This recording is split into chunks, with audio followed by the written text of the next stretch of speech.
ಸ್ನೇಹಿತರೆ ನಮಸ್ಕಾರ, ನಾನು ರವೀಂದ್ರ ಜೋಶಿ. ಅಲ್ಲರಿ, ಮೊನ್ನೆ ಇನ್ನೂ ದಿಲ್ಲಿಯ ಚುನಾವಣೆಯಲ್ಲಿ ಈ ಮನುಷ್ಯ ಇದೇ ಕಾರಣಕ್ಕಾಗಿ ಅಧಿಕಾರವನ್ನು ಕಳ್ಕೊಂಡಿದ್ದಾರೆ. ಈತನ ಆಡಳಿತ ದುರುಪಯೋಗ, ಈತನ ಭ್ರಷ್ಟಾಚಾರ, ಈತನ ವಿಲಾಸಿ ಜೀವನ, ಈತನ ವೈಭವೋಪೇತ ಬದುಕು ಇವೆಲ್ಲವೂ ಚುನಾವಣೆಯ ಮೂಲ ವಸ್ತುವಾಗಿ ಈತನನ್ನು ಕಾಡಿವೆ ಮತ್ತು ಈತ ಈ ರೀತಿ ಪತನದ ಅಂಚಿಗೆ ಹೋಗಲಿಕ್ಕೆ ಕಾರಣೀಭೂತ ಆದಂಥ ವಿಚಾರಗಳಿವು. ಇಡೀ ದಿಲ್ಲಿಯ ವಿಧಾನಸಭಾ ಚುನಾವಣೆಯ ಮುಖ್ಯ ಮೂಲ ದ್ರವ್ಯ ಏನು ಹೇಳಿ ನೋಡೋಣ. ಶೀಶ್ ಮಹಲ್. ಯಾವ ಶೀಶ್ ಮಹಲ್ ಬಗ್ಗೆ ಟೈಮ್ಸ್ ನಾವು ವರದಿಯನ್ನು ಮಾಡ್ತೋ ಅದಾದ ಮೇಲೂ ಕೂಡ ಜನ ನಂಬಿರಲಿಲ್ಲ. ಏಕೆಂದರೆ ಒಂದು ಕರ್ಟನ್ಗೆ 50 ಲಕ್ಷ 60 ಲಕ್ಷ ಖರ್ಚು ಮಾಡ್ಲಿಕ್ಕೆ ಸಾಧ್ಯನಾ? ಒಂದು ಕಮೋಡ್ಗೆ 1 ಕೋಟಿ 1.5 ಕೋಟಿ ಖರ್ಚು ಮಾಡ್ಲಿಕ್ಕೆ ಸಾಧ್ಯನಾ? ಮನೆ ತುಂಬ ಎ ಸಿಗಳು ಹಾಕ್ಕೊಳ್ಳಿಕ್ಕೆ ಸಾಧ್ಯನಾ? ಹಾಗಂತ ಜನ ಅನುಮಾನವನ್ನು ವ್ಯಕ್ತಪಡಿಸ್ತಾ ಇದ್ರು, ಸಂದೇಹವನ್ನು ವ್ಯಕ್ತಪಡಿಸ್ತಾ ಇದ್ರು. ಯಾವಾಗ ಸರ್ಕಾರಿ ಲೆಕ್ಕದ ತಪಾಸಣೆಯ ಪರಿಶೋಧಕರು ಬಂದರು, ಸಿ ಎ ಜಿ ಅವರೇ ಯಾವ ರೀತಿ ಕಾನೂನನ್ನು ದುರುಪಯೋಗ ಪಡಿಸಿಕೊಳ್ಳಲಾಗಿದೆ, ಹೇಗೆ ದುಡ್ಡನ್ನು ನೀರಿನ ಹಾಗೆ ಚೆಲ್ಲಲಾಗಿದೆ ಅಂತ ವರದಿಯನ್ನು ಬಿಡುಗಡೆ ಮಾಡಿದರು. ಆವಾಗ ಜನರೇ ಕಕ್ಕಾಬಿಕ್ಕಿ ಆಗಿಬಿಟ್ರು. ನಮಗೆ ಈತ ಛದ್ಮ ವೇಷಧಾರಿ, ಈತ ನಮಗೆ 2013ರಿಂದ ಟೊಪ್ಪಿಗೆ ಹಾಕ್ಕೊಂಡು ಬಂದಿದ್ದಾನೆ, ಈತನ ಮಕ್ಮಲ್ ಟೊಪ್ಪಿ ಹಾಕ್ಸ್ಕೊಂಡು ನಾವು ಹಾಳಾಗಿ ಹೋದ್ವಿ, ಈತನಿಗೆ ಮೂಲೆ ಗುಂಪು ಮಾಡಲಾರದೆ ಬೇರೆ ವಿಧಿಯೇ ಇಲ್ಲ ನಮಗೆ ಅಂತ ಈತನನ್ನು ಇನ್ನಿಲ್ಲದ ಹಾಗೆ ಸೋಲುವ ಹಾಗೆ ಮಾಡಿದರು. ಸ್ವತಃ ತಾನೂ ಕೂಡ ಚುನಾವಣೆಯಲ್ಲಿ ಸೋತ್ಬಿಟ್ರು ಅರವಿಂದ್ ಕೇಜ್ರಿವಾಲ್. ಕೇವಲ ಡಿಲ್ಲಿ ಲಿಕ್ಕರ್ ಹಗರಣ ಮಾತ್ರ ಅಲ್ಲ, ಡೆಲ್ಲಿ ಲಿಕ್ಕರ್ ಹಗರಣ ನೇರವಾಗಿ ಜನರಿಗೆ ಸಂಬಂಧಪಡುವ ವಿಚಾರ ಆಗೋದಿಲ್ಲ. ಯಾವಾಗಲೂ ಜನ ಯಾವಾಗ ರೊಚ್ಚಿಗೆ ಹೇಳ್ತಾರೆ ಅಂದರೆ ಒಬ್ಬ ವ್ಯಕ್ತಿಯ ನಿಜವಾದ ಬಣ್ಣ ಬಯಲಾದ ಸಂದರ್ಭದಲ್ಲಿ ಮತ್ತು ಯಾವುದನ್ನು ತಾವು ನಂಬಿಕೊಂಡಿದ್ದೇವೋ ಅದಕ್ಕೆ ಮೋಸ ಆಗಿದೆ ಅಂತ ಗೊತ್ತಾದ ಸಂದರ್ಭದಲ್ಲಿ ಜನ ಸೇಡು ತೀರಿಸ್ಕೊಳ್ಳಿಕ್ಕೆ ತೀರ್ಮಾನ ಮಾಡ್ತಾರೆ, ಅದನ್ನು ಮತಗಳ ರೂಪದಲ್ಲಿ. ಅರವಿಂದ್ ಕೇಜ್ರಿವಾಲ್ ಇಡೀ ಚುನಾವಣೆ 2025 ವಿಧಾನಸಭಾ ಚುನಾವಣೆಯಲ್ಲಿ ಭಾಳ ಮುಖ್ಯವಾದಂಥ ವಿಷಯ ಏನಪ್ಪ ಅಂತಂದರೆ ಶೀಶ್ ಮಹಲ್. ಈ ಶೀಶ್ ಮಹಲ್ನ ಕೋಣೆ, ಈ ಶೀಶ್ ಮಹಲ್ನಲ್ಲಿರುವಂಥ ವೈಭವೋಪೇತ ವಸ್ತುಗಳು ಯಾವ ರೀತಿ ಅದು ತಯಾರಾಯಿತು, ಹೇಗೆ ಅಲ್ಲಿದ್ದಂಥ ದೊಡ್ಡ ದೊಡ್ಡ ಮರಗಳನ್ನು ಕೆಡವಿ ಹಾಕಲಾಯಿತು, ಹೇಗೆ 8 ಜನ IAS ಆಫೀಸರ್ಗಳ ಕ್ವಾರ್ಟರ್ಸ್ಗಳನ್ನು ಖಾಲಿ ಮಾಡಿಸಲಾಯಿತು, ಹೇಗೆ ಅವುಗಳನ್ನೆಲ್ಲ ನೆಲಸಮ ಮಾಡಲಾಯಿತು, ಪ್ರತಿಯೊಂದು ವಿಚಾರಗಳು ಕೂಡ ರಾಷ್ಟ್ರೀಯ ವಾಹಿನಿಯಲ್ಲಿ, ಸ್ಥಳೀಯ ವಾಹಿನಿಯಲ್ಲಿ ಎಲ್ಲ ಕಡೆ ಪ್ರಚಾರವನ್ನು ಪಡೆದವು.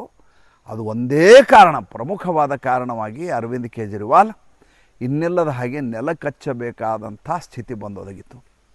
ಯಾವಾಗಲೂ ರಾಜಕಾರಣದಲ್ಲಿ ಒಂದು ವಿಚಾರವನ್ನು ಮುತ್ಸದಿ ರಾಜಕಾರಣಿಗಳು ಯಾವಾಗಲೂ ಪಾಲಿಸ್ತಾರೆ. ಏನಪ್ಪ ಅಂದರೆ ಚುನಾವಣೆ ಆದ ತಕ್ಷಣ ಮೊದಲೇದಾಗಿ ಅವರು ಅನ್ಯಮನಸ್ಕರಾಗ್ತಾರೆ, ವಿಮುಖರಾಗಿಬಿಡ್ತಾರೆ, ಹುಚ್ಚಿರ್ತಾರೆ, ಆಡ್ತಾರೆ, ಸ್ವಲ್ಪ ದಿವಸ ಬೇಸರದಲ್ಲಿರ್ತಾರೆ, ಅಳಕ್ಕೆ ಶುರು ಮಾಡ್ತಾರೆ, ಕಂಡವ್ರ ಮೇಲೆ ಹರಿಹಾಯ್ತಾರೆ, ಬಾಯಿಗೆ ಬಂದ ಹಾಗೆ ಮಾತಾಡ್ತಾರೆ. ಅದಾದಮೇಲೆ ತಪ್ಪೆಲ್ಲಾಗಿದೆ ಅಂತ ಹುಡುಕ್ಲಿಕ್ಕೆ ಶುರು ಮಾಡ್ತಾರೆ.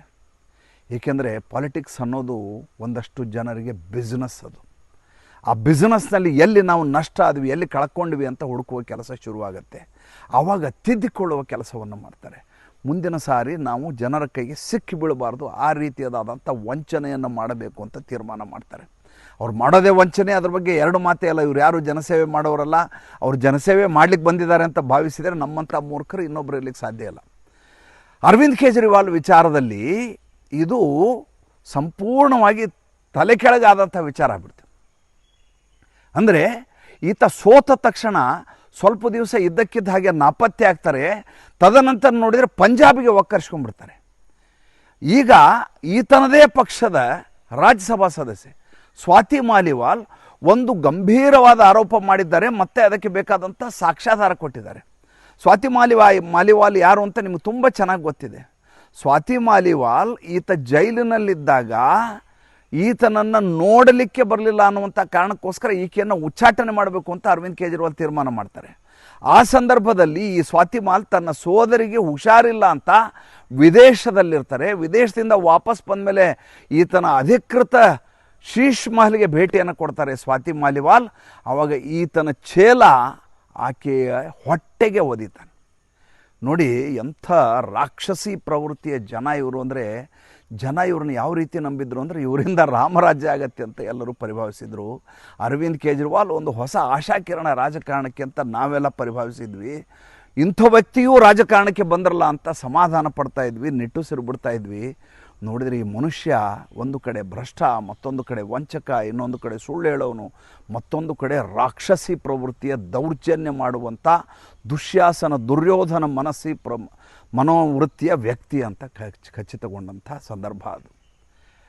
ಆಸ್ವಾತಿ ಮಾಲಿವ್ ಅಲ್ಲಿಗೆ ಒಂದೊಂದಾಗಿ ಮಾಹಿತಿಗಳನ್ನು ಹೊರಗಡೆ ಹಾಕ್ತಾ ಇದ್ದಾರೆ. ನೋಡಿ, ಈಗ ಆ ಶೀಶ್ ಮಹಲ್ ಏನಿದೆಯಲ್ಲ, ಶೀಶ್ ಮಹಲ್ ಅನ್ನೋದು ಹಾಗೆ ನೋಡಿದರೆ ದಿಲ್ಲಿಯ ಮುಖ್ಯಮಂತ್ರಿಯ ಕ್ವಾರ್ಟರ್ಸ್ ಅಲ್ಲ ಅದು. ಅದನ್ನು ಅರವಿಂದ್ ಕೇಜ್ರಿವಾಲ್ ತನ್ನ ಕ್ವಾರ್ಟರ್ಸನ್ನಾಗಿ ಬದಲಾವಣೆ ಮಾಡಿಕೊಂಡದ್ದು. ಕೇವಲ ಒಂದು ಕಟ್ಟಡದಲ್ಲಿ ಇರಲಾರದೆ ಸುತ್ತಮುತ್ತಲು ಇರುವಂಥ ಇಡೀ ಪರಿಸರವನ್ನು ಕೆಡವಿಸಿ ತನಗೆ ಹೇಗೆ ಬೇಕೋ ಹಾಗೆ ಹುಲ್ಲು ಹಾಸನ್ನು ಮಾಡಿಸ್ಕೊಂಡು, ತನಗೆ ಹೇಗೆ ಬೇಕೋ ಹಾಗೆ ಒಳಗಡೆ ಜಿಮ್ಗಳು, ಇನ್ನಿಲ್ಲದ ವೈಭವೋಪೇತ ವಸ್ತುಗಳನ್ನ ಅಲ್ಲಿ ಹಾಕಿಸಿ ತನ್ನ ಪತ್ನಿ ಸುನೀತಾ ಮೂಲಕ ಇಡೀ ಎಲ್ಲ ಕಾಯ್ದೆ ಕಾನೂನುಗಳನ್ನು ಗಾಳಿಗೆ ತೂರಿ 10 ರೂಪಾಯಿ ವಸ್ತುಗಳಿಗೆ 1000 ರೂಪಾಯಿ, 1000 ವಸ್ತುವಿಗೆ 10 ಲಕ್ಷ ರೂಪಾಯಿ ಬಿಲ್ಗಳನ್ನು ಕೊಟ್ಟು ದುಡ್ಡನ್ನು ಲೂಟಿ ಮಾಡಿದ ಮನುಷ್ಯ ಯಾವ ಸಂದರ್ಭದಲ್ಲಿ ಅಂತಂದರೆ ಕೋವಿಡ್ ನಡೀತಾ ಇರುವ ಸಂದರ್ಭದಲ್ಲಿ ಇದರ ಕನ್ಸ್ಟ್ರಕ್ಷನ್ ಕೆಲಸ ನಡೀತಾ ಇತ್ತು. ಆಶ್ಚರ್ಯ ಆಗಿಬಿಡುತ್ತೆ ನಿಮಗೆ. ಒಂದು ಕಡೆ ಈತ ಬಹಿರಂಗವಾಗಿ ಆ ಸಂದರ್ಭದಲ್ಲಿ ನರೇಂದ್ರ ಮೋದಿ ಅವರು ಮೋಸ ಮಾಡ್ತಾ ಇದ್ದಾರೆ, ನಮಗೆ ವ್ಯಾಕ್ಸಿನ್ ಕೊಡ್ತಾ ಇಲ್ಲ, ನೇರವಾಗಿ ನಾವು ವ್ಯಾಕ್ಸಿನ್ ವ್ಯವಹಾರ ಮಾಡ್ಕೋತೀವಿ ಪುಣೆ ಕಂಪ್ನಿ ಜೊತೆಗೆ, ನಮ್ಮನ್ನು ಬಿಟ್ಬಿಡಿ, ಅವ್ರ ಮೂಲಕ ನಾವು ಯಾಕೆ ತೊಗೋಬೇಕು, ನಾವು ಸ್ವಾತಂತ್ರ್ಯ ಕೊಡಿ ಅಂತ ಒಂದು ಕಡೆ ಈತ ಹೋರಾಟ ಮಾಡ್ತಾ ಇದ್ದ. ಮತ್ತೊಂದು ಕಡೆ ನಮ್ಗೆ ಆಕ್ಸಿಜನ್ ಸಪ್ಲೈಯನ್ನು ಮಾಡ್ತಾ ಇಲ್ಲ ಕೇಂದ್ರ ಸರ್ಕಾರ, ನಮ್ಮಲ್ಲಿ ಜನ ಸಾಯ್ತಾ ಇದ್ದಾರೆ, ನೀವು ಆಕ್ಸಿಜನನ್ನು ಪೂರೈಕೆ ಮಾಡುವುದನ್ನು ಕಡಿಮೆ ಮಾಡಿ ಮಲತಾಯಿ ಧೋರಣೆ ಮಾಡ್ತಾಯಿದ್ರಿ ಅಂತ ಸುಳ್ಳು ಹೇಳ್ತಾ ಇದ್ದ. ಈತನ ಕಾರ್ಯಕರ್ತರು ಅಂಡರ್ಗ್ರೌಂಡ್ನಲ್ಲಿ ಸೆಲ್ಲಾರ್ಗಳಲ್ಲಿ ಆಕ್ಸಿಜನ್ ಟ್ಯಾಂಕರ್ಗಳನ್ನು ಒಟ್ಟಿ ಇಡ್ತಾಯಿದ್ರು, ಸಂಗ್ರಹ ಮಾಡಿ ಇಡ್ತಾಯಿದ್ರು. ಇದು ಒಂದು ಕಡೆ ಈತನ ಮುಖ ಆದರೆ, ಮತ್ತೊಂದು ಕಡೆ ಈತ ಶೀಶ್ ಮಹಲ್ನ ನಿರ್ಮಾಣದಲ್ಲಿ ಈತನ ಪತ್ನಿ ನಿರತರಾಗಿದ್ದರು ಅದೇ ಸಂದರ್ಭದಲ್ಲಿ. ನೋಡಿ, ಒಂದೊಂದಾಗಿ ವಿಷಯಗಳನ್ನ ಹೊರಗೆ ಹಾಕಿದರೆ ಹೇಗಿರುತ್ತೆ ಅಂದರೆ, ಇದಾದ ಮೇಲೆ ಈತ ಚುನಾವಣೆಯಲ್ಲಿ ಸೋತಾದ ಮೇಲೆ ಈತ ಹೈಕೋರ್ಟಿಗೆ ಮೊರೆ ಹೋಗ್ತಾರೆ. ಹೈಕೋರ್ಟಿಗೆ ಮೊರೆ ಹೋಗಿ ನೋಡಿ, ನನ್ನದು ನ್ಯಾಷನಲ್ ಪಾರ್ಟಿಯ ಕನ್ವೀನರು, ನನಗೆ ಕ್ವಾರ್ಟರ್ಸ್ ಕೊಡಬೇಕು ಅಂತ ಕಾಯ್ದೆ ಇದೆ, ಆದರೆ ಕ್ವಾರ್ಟರ್ಸ್ ಕೊಡಲಿಕ್ಕೆ ವಸತಿ ಸಚಿವಾಲಯ ಮನಸ್ಸು ಮಾಡ್ತಾ ಇಲ್ಲ, ನನಗೆ ಅನ್ಯಾಯ ಮಾಡ್ತಾ ಇದ್ದಾರಂತೆ ಕೋರ್ಟಿಗೆ ಮೊರೆ ಹೋಗ್ತಾರೆ. ಮೊದಲೇದಾಗಿ ಈತ ಕಚೇರಿ ಬೇಕು ಅಂತ ಹಠ ಶುರು ಮಾಡ್ತಾರೆ. ಆಮ್ ಆದ್ಮಿ ಪಾರ್ಟಿಗೆ ರಾಷ್ಟ್ರೀಯ ಪಕ್ಷ ಆಗಿರೋದ್ರಿಂದ ನಮಗೊಂದು ಕ್ವಾರ್ಟರ್ಸ್ ಬೇಕು, ಆಫೀಸ್ ಬೇಕು ಅಂತ.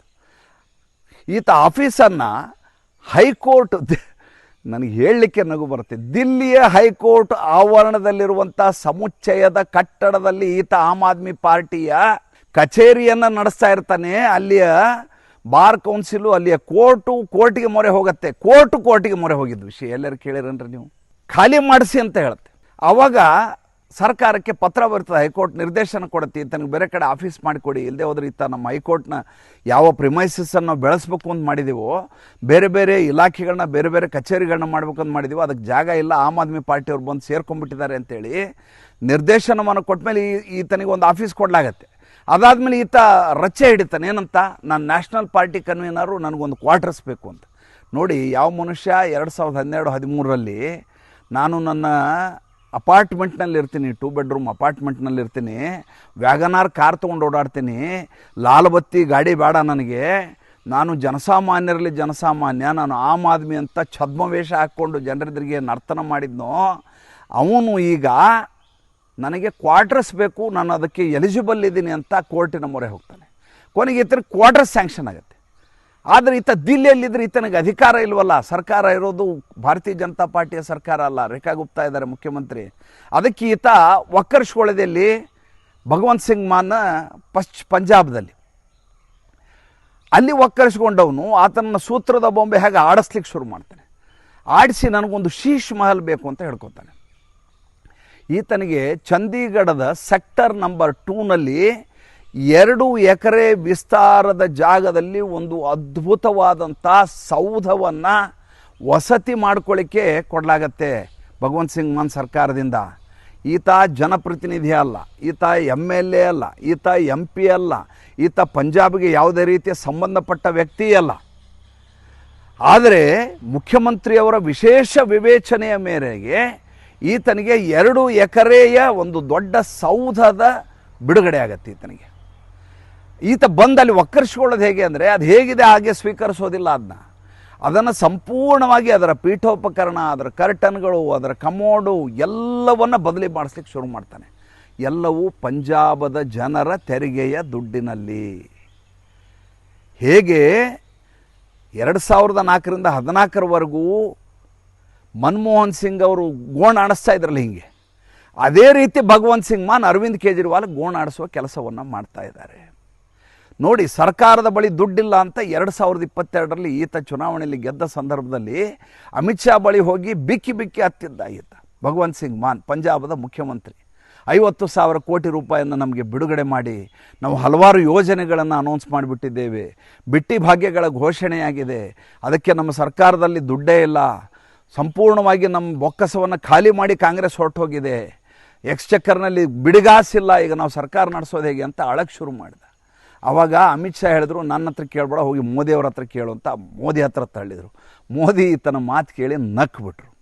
ಹಾಗಿರುವಾಗ ಪಂಜಾಬ್ ಸರ್ಕಾರದ ಲೆಕ್ಕದಲ್ಲಿ ಒಂದು ವಿಶೇಷ ವಿಮಾನವನ್ನು ಈತ ಖರೀದಿ ಮಾಡ್ತಾನೆ ಸರ್ಕಾರದ ಲೆಕ್ಕದಲ್ಲಿ. ಆ ವಿಮಾನ ಯಾರ ಬಳಕೆಗೆ? ಅಗೇನ್ ಅರವಿಂದ್ ಕೇಜ್ರಿವಾಲ್ ಅವರ ಪಕ್ಷದ ಚಟುವಟಿಕೆಗಳಿಗೆ ಆ ಸರ್ಕಾರಿ ಲೆಕ್ಕದ ವಿಮಾನದ ಬಳಕೆ ಆಗತ್ತೆ. ಹಾಗೆ ಬಳಸಲಿಕ್ಕೆ ಈತನಿಗೆ ಅನುಮತಿ ಇಲ್ಲ. ಅದಕ್ಕೆ ಪಕ್ಕದಲ್ಲಿ ಈ ಸೂತ್ರದ ಬೊಂಬೆಯಾಗಿರುವಂಥ ಭಗವಂತ್ ಸಿಂಗ್ ಮಾನನ್ನು ಕೂಡಿಸ್ಕೊಂಡು ಗುಜರಾತ್ಗೆ, ಗೋವಾಗೆ ಎಲ್ಲ ಕಡೆ ಓಡಾಡಲಿಕ್ಕೆ ಶುರು ಮಾಡ್ತಾರೆ ಅರವಿಂದ್ ಕೇಜ್ರಿವಾಲ್. ನೋಡಿ ಯಾವ ರೀತಿ ಈ ದೇಶದಲ್ಲಿ ನಡೀತದೆ ಅಂತ ಕೇಳಿದರೆ ಒಳಗಡೆ ಕೊತ ಕುದಿಯತ್ತೆ ನಮಗೆ. ಯಾವುದೋ ಒಬ್ಬ ಭ್ರಷ್ಟ ರಾಜಕಾರಣಿ ಈ ಕೆಲಸ ಮಾಡಿದರೆ ನಮ್ಗೆ ಅಚ್ಚರಿ ಆಗೋದಿಲ್ಲ. ನಾನೊಬ್ಬ ಪ್ರಾಮಾಣಿಕ ಅಂತ ಹೇಳ್ಕೊಂಡು ನಮಗೆ ಮೋಸ ಮಾಡಿದ್ನಲ್ಲ, ಆ ಮನುಷ್ಯನ ಬಗ್ಗೆ ನಮ್ಗೆ ಇನ್ನಿಲ್ಲದ ಹಾಗೆ ಕೋಪ ಉಂಟಾಗಲಿಕ್ಕೆ ಶುರುವಾಗತ್ತೆ. ಅರವಿಂದ್ ಕೇಜ್ರಿವಾಲ್ ಇದೇ ಕೆಲಸವನ್ನು ನಿರಂತರವಾಗಿ ಮಾಡಲಿಕ್ಕೆ ಶುರು ಮಾಡ್ತಾರೆ. ಮತ್ತು ಯಾವ ದಿಲ್ಲಿಯಲ್ಲಿ ಅರಶಾಸಿತ ರಾಜ್ಯ ಇರುತ್ತೋ ಅದರ ಸೇಡ್ ತೀರಿಸ್ಕೊಳ್ಳೋಕ್ಕಾಗಿ ಇಲ್ಲಿ ಪೂರ್ಣಾವಧಿ ರಾಜ್ಯ ಇರುವುದರಿಂದ ಇಲ್ಲಿ ಪೊಲೀಸರ ದುರ್ಬಳಕೆ ಶುರುವಾಗತ್ತೆ. ಮತ್ತು ಈತನ ಪಕ್ಷದ ಎಲ್ಲ ಕೆಲಸಗಳನ್ನು ಪಂಜಾಬದ ಸರ್ಕಾರದ ಲೆಕ್ಕದಲ್ಲಿ ನಡೆಸುವ ಕೆಲಸ ಈಗ ಶುರುವಾಗಿದೆ. ನೋಡಿ, ಪಂಜಾಬಿಗಳು ಮೂಲತಃ ಮಹಾನ್ ಸ್ವಾಭಿಮಾನಿಗಳು. ಹಾಗೆ ನೋಡಿದರೆ ದೇಶದ ಎಲ್ಲ ಜನ ಸ್ವಾಭಿಮಾನಿಗಳೇ. ಪಂಜಾಬದ ಜನರ ಅಸ್ಮಿತೆ ಹೇಗೆ ಅಂದರೆ 2017ರ ಚುನಾವಣೆಯ ಸಂದರ್ಭದಲ್ಲಿ ಒಮ್ಮೆ ಕ್ಯಾಂಪೇನ್ ನಡೆಯುವಾಗ ಅಪ್ಪಿತಪ್ಪಿ ಸಂಜಯ್ ಸಿಂಗ್ ಒಂದು ಮಾತು ಹೇಳಿಬಿಟ್ರು. ಏನಂತ? ಈ ಬಾರಿಯ ಚುನಾವಣೆಯಲ್ಲಿ, ವಿಧಾನಸಭಾ ಚುನಾವಣೆಯಲ್ಲಿ ನಾವು ಗೆದ್ದದ್ದೇ ಆದರೆ ಅರವಿಂದ್ ಕೇಜ್ರಿವಾಲ್ ಪಂಜಾಬದ ಮುಖ್ಯಮಂತ್ರಿ ಅಂತ ಬಹಿರಂಗವಾಗಿ ಸಾರಿಬಿಟ್ರು. ಈತ ಸಿನಿಮಾ ಥಿಯೇಟ್ರಲ್ಲಿ ಬ್ಲ್ಯಾಕ್ ಟಿಕೆಟ್ ಮಾರ್ತಾ ಇದ್ದ. ನಿಮ್ಗೆ ಈಗಾಗಲೇ ಹಿಂದೆ ಹೇಳಿದ್ದೀನಿ, ನಂದಿ ಸಿನಿಮಾದಲ್ಲಿ ಈತ ಬ್ಲ್ಯಾಕ್ ಟಿಕೆಟ್ ಮಾರ್ತಾ ಇದ್ದ ಸಂಜಯ್ ಸಿಂಗ್ ಅಂತೇಳಿ. ಯಾವಾಗ ಈ ಮಾತು ಹೇಳಿದ್ರು, ಪಂಜಾಬದವರು ಗೆಲ್ಲಿಸುವ ಸ್ಥಿತಿಯಲ್ಲಿದ್ದಂಥ ಪಕ್ಷ ಗೆದ್ದೇ ಬಿಟ್ಟಿವಿ ಅಂತ ಪರಿಭಾವಿಸಿದರು.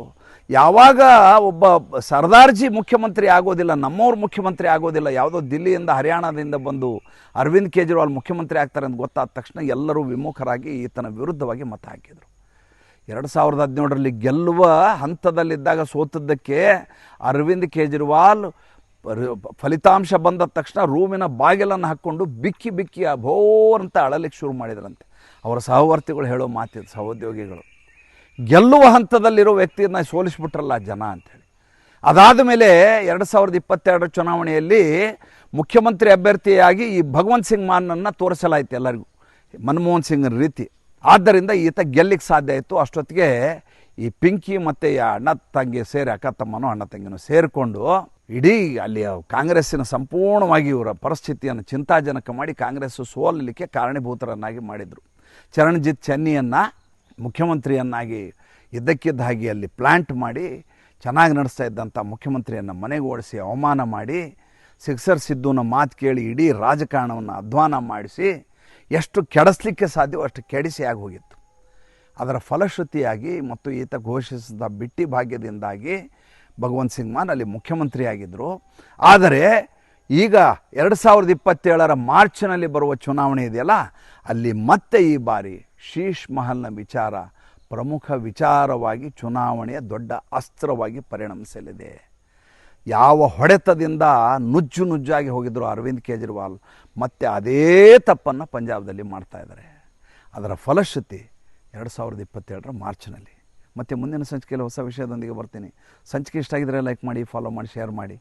ನಮ್ಮ ಮುಕ್ತ ಪತ್ರಿಕೋದ್ಯಮಕ್ಕೆ ಆರ್ಥಿಕವಾಗಿ ಬೆಂಗಾವಲಾಗಿ ನಮಸ್ಕಾರ.